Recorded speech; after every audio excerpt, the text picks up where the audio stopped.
All right, diving headfirst into the world of motor vehicle parts advisors.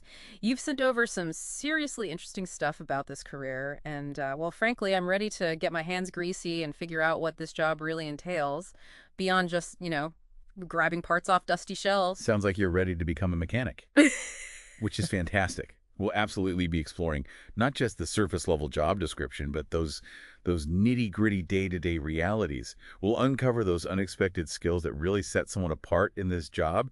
And yeah, we'll even tackle how to stand out in a job market that seems to be going, well, full AI. Yeah, speaking of AI, it's kind of hard to ignore. But okay, when I picture a motor vehicle parts advisor, what comes to mind is, well, honestly, someone behind a counter at like a super busy auto parts store. Is that even close to accurate in 2024? It's a good starting point for sure. Yeah. But the truth is, the reality is way more, well, expansive. I Yeah. mean, yeah, some people definitely work in those classic fast-paced retail settings, but you could just as easily find yourself at a dealership or even a bustling repair shop. Heck, you might even work remotely.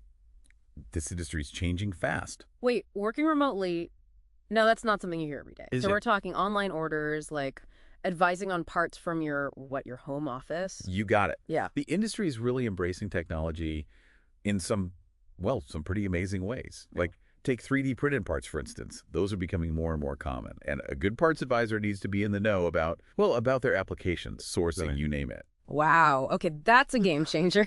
Yeah. It's like we're shifting from knowing how to rebuild a carburetor to understanding the ins and outs of like a custom printed fuel injector or something. This isn't your grandpa's auto carts world anymore. You said it. And, that leads perfectly into how the role of parts advisor itself is changing.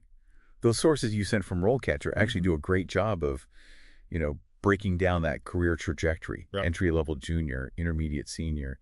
It gives us a really clear picture of how those responsibilities change as you move up. Yeah, totally. I was actually really interested in how each of those stages really seem to emphasize like different skills. It's almost like a roadmap for anyone looking to grow professionally in this line of work. 100%. At that entry level, right, it's all about building a really solid foundation. We're talking about being able to help customers manage the inventory and even becoming really good at using industry standard software like those parts cataloging systems. Right. So it's more than just knowing the names of car parts, huh? It's like you have to know how to navigate all the tech that keeps the whole business, the whole operation running. It's like those software skills are like a mechanic's wrench in this job, right? Perfect analogy. Right. Okay. Then you move up to junior advisor, you start taking on more responsibility.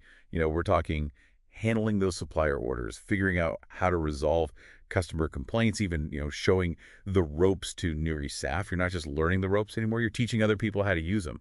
And I'd imagine that's where those problem-solving skills really kick into gear, right? Because let's be real, customers don't always call with easy questions or simple orders. You're telling me. And then you hit that intermediate level. You're giving expert advice, managing how the inventory is flowing, Mhm. and even collaborating with other departments. You become like the go-to person for anything and everything related to parts. Okay, so you're basically like the conductor of the parts orchestra at that point. Love that. Okay, but what about the folks who like reach that senior advisor level? What's that look like? At that point, you're basically running the entire department. We're talking about developing the sales strategies, building those strong, lasting relationships with suppliers. You're essentially, the captain of the ship at that point. Yeah. But even at that level, the sources all really emphasize how important it is to stay on top of industry trends, new technologies, all those advancements. You can't fall behind. So even at the very top, there's always something new to learn. Wow, it's like no matter how much of an expert you are, the automotive world's always going to throw a curveball your way. That's wild. Exactly. And that's what keeps things interesting. This career path really does offer incredible growth potential. You can start with understanding the basics and end up managing departments, embracing crazy new technologies, you name it. It's a good time to be in the field. So we've talked tech, right? But what about like the people skills? You're not just dealing with robots all day, are you? You'd be surprised. I'm kidding, of course. But you're totally right. This role, it's all about people. In fact, one of the sources actually called out active listening as like a core skill for a motor vehicle parts advisor. Okay, now that one threw me for a loop, I gotta admit. I mean, we're talking car That- parts here, not like therapy sessions. How does active listening even come into play? Here's the thing. Think about it. A customer might come in and they're describing a symptom, not a specific part. Like they might say, my car, it makes this weird rattling when I go over bumps. Right, right. They're not walking in saying, hey, I need a new strut mount. Exactly. So a really skilled parts advisor, they need to listen, like really carefully. Ask those clarifying questions, Maybe even decipher some serious car talk to get to the bottom of what the customer actually needs. So that's where the true expertise comes out, right? It's like being able to connect the dots between what the customer's telling you and the actual part that's causing the headache. It's like car whispering or something. I like that car whispering. And then once you've got that need figured out, that's where those sales and marketing skills come in. That's huge in today's market, especially. Yeah, true. I mean, there are so many brands out there. Like, for one single part, there are a ton of options. How do you even begin to, like, advise someone on what to choose? That's where knowing your product inside and out is key. You might say, you might highlight the benefits of a certain brand, right? Or explain why this specific type of brake pad is, like, way better for their driving style. Or even, steer them towards something more durable, even if it costs a little more. Okay, so it's not just about pushing what's on sale. It's more about, like, giving advice that's actually tailored to that person, building trust. Now, I get that you're not the one, under the hood actually fixing the car. But I did notice mechanical aptitude coming up a lot in what I read.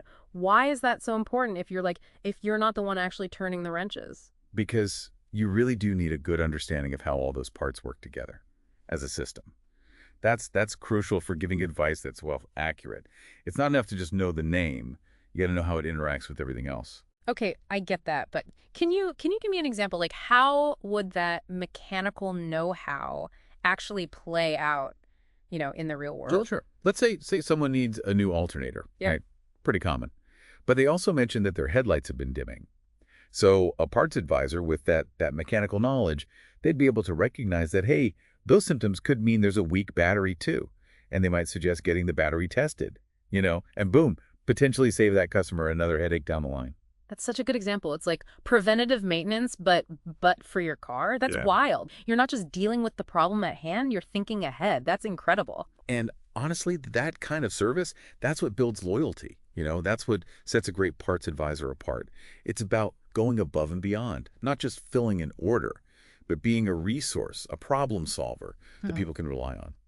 Okay, so let's say you've got the skills, right? You've got the know-how, you love everything about cars, but how do you actually land a job in this field, especially with everyone talking about AI taking over, like the entire hiring process?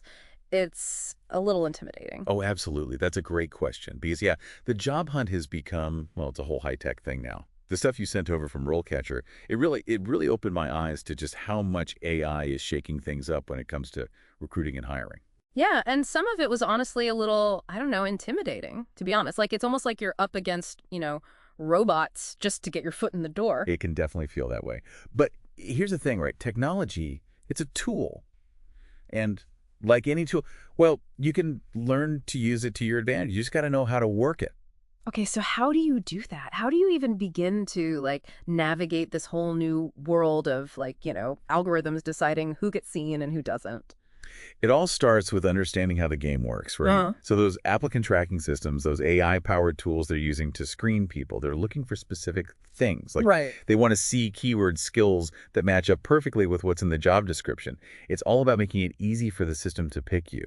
So that, like, generic resume you've been using for every single job, that's probably not going to fly anymore, huh? You got to tailor your CV now more than ever.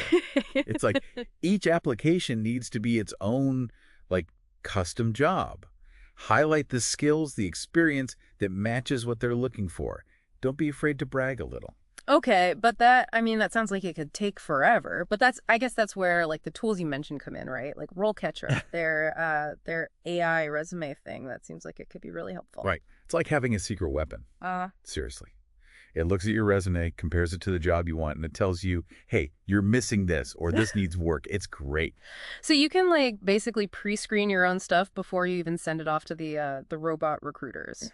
It's actually really cool. Exactly. And don't forget about networking. Yeah, even in this whole digital world, it still matters. Platforms like RoleCatcher, they're awesome for meeting people in your field, researching companies. It's a good way to get your name and your skills in front of the right people. So it's about, like, Working smarter, not harder, Right. right? Using the tech to help you, but not forgetting that behind those algorithms, it's still people making the decisions. 100%. And those human connections, building relationships, showing your passion, that Yeah. stuff still makes a difference. Don't ever lose sight of that. Okay, we've covered so much ground here. From like 3D printed car parts to AI taking over resumes. It's a lot. But let's like bring it back to our listener, right? Why does all of this even matter? Because it's about, finding a job that you can not only do well, but that you enjoy. And this motor vehicle parts advisor role, Yeah. it's a good one. And with all the changes happening in the industry, it's not going anywhere anytime soon. And it's a career path with like some serious staying power. Right. The projections are showing a growth rate of like 2% over the next 10 years. People are always going to need cars, and cars, well, they're always going to need parts. You said it. But here's the thing to remember.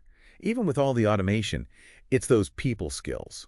Those are what really set you apart. That's what people remember. Those really strong customer service skills, being able to like connect with people, solve their problems, go above and beyond, all that stuff, that's what makes a motor vehicle parts advisor, truly great and irreplaceable. Couldn't have said it better myself. It's about taking your passion for cars, that technical knowledge you have, those people skills, and turning it all into a career that, honestly, it's a good one. Absolutely. And hey, here's something I want you all to think about as you head out into the world. We talked about electric cars, right? And the self-driving cars. How do you think all of that is going to shape the future of the motor vehicle parts advisor? What new skills will they need? What opportunities will pop up? It's going to be interesting to see. Keep those brains running. And until next time, happy learning.